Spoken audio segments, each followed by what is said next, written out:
coaches that we have you ever wonder. I think whatever is said is direct.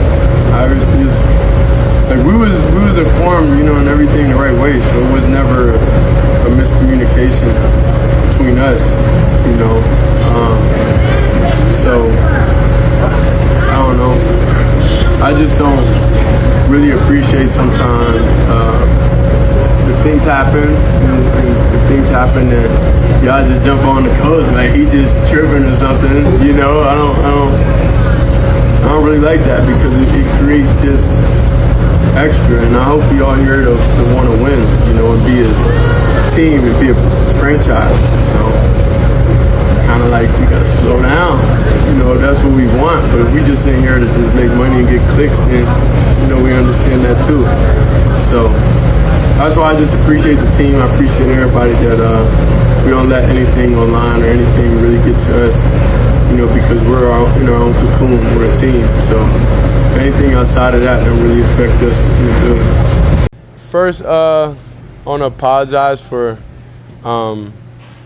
how things was last time I came up here before y'all. I think dearly, I dislike when it's a lot of separation and when something gets between the team and people get painted a certain way and all this different type of stuff. So that's where I get frustrated and I shut down, because this doesn't help us win. So it's kind of like an option, but not an option. So I feel drained when I express myself. I want to apologize. That's how Shedeur Sanders opened his press conference this week, and it wasn't the answer anyone in that room expected. 2 weeks ago, he gave reporters almost nothing, silence, short, guarded answers that got him labeled everything from immature to hiding something. But this time, he didn't dodge it. He explained on record exactly why he shut down, and what he said next about separation, about protecting his team from division, is the part nobody's talking about. Stick around, because this changes how you should be looking at the entire Browns quarterback battle. No, I don't think with the coaches that we have you ever wonder. I think whatever is said is direct. Obviously, it's like we was informed, and everything the right way. So it was never a miscommunication between us, So I don't know. I just don't really appreciate sometimes if things happen and if things happen, then y'all just jump on the coach like he just tripping or something. I don't. 2 weeks ago, Shedeur Sanders walked out of a press conference and said almost nothing. One-word answers, no eye contact with the questions, and the internet exploded. He's hiding something. He's not ready for this league. He's cracking under pressure. But this week, Shedeur walked back into that same room, and what he said next changed the entire conversation around the Cleveland Browns quarterback battle. Let's rewind. Shedeur Sanders is a rookie-turned-second-year quarterback fighting for his career in one of the most scrutinized quarterback competitions in the NFL right now, against Deshaun Watson, a former franchise passer coming back from a devastating Achilles injury. Every practice rep, every interception, every media appearance is under a microscope in Berea, Ohio.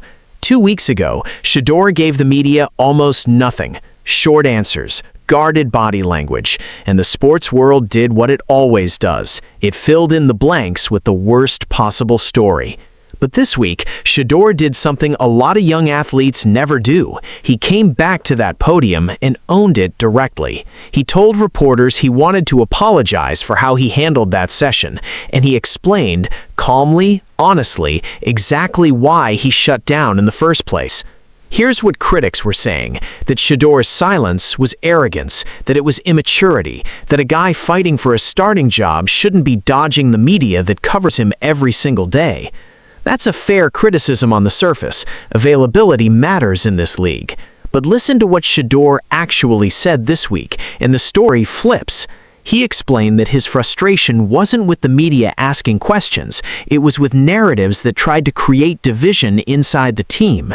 He said when stories start painting the locker room as split or paint a coach as tripping, that's when he shuts down, because in his words, that kind of noise doesn't help the team win. In other words, this wasn't a guy avoiding accountability. This was a guy protecting his teammates and his coaching staff from a media cycle that thrives on manufactured drama. It's very important. That's why I talk about saving your energy, so you gotta, throughout my day, I find ways on how I can save my energy to be able to be a battery out there, to be able to operate fast, and do everything with a purpose and very quickly. You can't do all that when you pulled in a lot of different directions, because that's how I feel drained. I feel drained that way, and I tested it, so I know what helps me, what puts me in the best situation to operate, how the coaches would like. Now, here's where the story gets genuinely impressive. Shedeur didn't just apologize, he explained a mindset that a lot of grown veterans in this league still haven't figured out: energy management. He told reporters that throughout his day, he's constantly finding ways to conserve his mental and emotional energy so he can operate fast and with purpose on the field. His exact words were that he can't do all that, meaning play at a high level, when he's being pulled in a lot of different directions. Think about what that actually means for a young quarterback. This isn't a guy who's overwhelmed by football. This is a guy who has identified that outside noise is the real threat to his performance, and he's actively building habits to protect his focus. That's not immaturity. That's the exact kind of self-awareness teams look for in a franchise quarterback. And it's already showing up on the field. Shedeur revealed that he's currently posting the fewest interceptions of any quarterback at Browns training camp. When asked why, he didn't credit talent. He credited process, trusting his reads, understanding down and distance, and refusing to force throws into bad situations. That's quarterback maturity you can't fake. Here's the part almost nobody is talking about. When a reporter brought up a recent practice controversy where Shedeur was unexpectedly pulled from first-team reps after coach Todd Monken had told the media Shedeur would be running with the ones, everyone expected frustration, maybe even shade thrown at the coaching staff. Instead, Shedeur shut the story down completely. He said flatly there was never a miscommunication between him and his coaches, and that whatever the staff tells him is direct and clear. Then he added something even more revealing. He said he doesn't appreciate it when the media jumps on a coach and acts like he's tripping over decisions like that, because it creates unnecessary division when everyone in that building is supposed to be working toward the same goal. That's rookie-adjacent quarterback publicly defending his head coach instead of fueling a controversy that would have gotten him easy sympathy.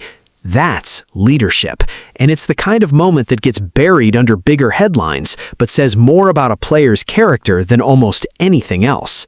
So it's like, why put yourself in a situation where you could get taken off a field or anything? So that's what I try to focus on, and obviously it doesn't really happen like that. Some things are tip picks, some things are like just things happen. So it's kind of, if I know last year within the season and everything, I threw some picks, then it's like, of course, there's going to be a point, an emphasis to be confident with every decision I make. And that's just in life. Any decision I make, I'm fine with it, and I got to stand by it. And life and football translate to each other. So even now, the decisions I make off the field, like, I got to stand on it, I live by it, and, I can't regret it. For the Browns, this QB battle is about more than just who starts week 1. It's about who can handle the pressure of Cleveland, a fan base and media market that has been starving for quarterback stability for over 2 decades. Deshaun Watson is the proven, high-priced veteran, trying to prove his body can hold up. Shedeur Sanders is the developing talent, trying to prove his mind and his mechanics can carry a franchise. Head coach Todd Monken has refused to name a starter, rotating first-team reps between the two and praising both players publicly, which tells you this competition is genuinely open. What Shedeur showed this week, accountability, self-awareness, and loyalty to his coaching staff over media narratives, is exactly the kind of trait that tips a close quarterback competition. Physical tools get you into the conversation. Character and preparation get you the job. This story isn't really about one press conference. It's about how a young player under national pressure chose to respond when the easy move was silence, deflection, or blaming outside noise. Shedeur Sanders didn't do that. He stood in front of the same reporters who criticized him and said essentially, "I was wrong to shut down. Here's why it happened, and here's how I'm going to be better." That kind of public accountability is rare in professional sports, especially from a player still fighting to lock down a starting job. So when you go back to that moment 2 weeks ago, the short answers, the guarded press conference, the criticism that followed, what actually changed wasn't Shedeur's talent, it was the story around him. And this week, he took control of that story himself, with honesty instead of excuses. The Browns' quarterback battle is still unresolved, but if maturity, accountability, and command of the moment mean anything in that decision, Shedeur Sanders just made his case louder than any stat line could. Do you think this apology and mindset shift moves Shedeur closer to being the Browns' Week 1 starter, or is Deshaun Watson still the guy? Drop your take in the comments, and if you want every update on the Browns QB battle as it happens, hit that subscribe button.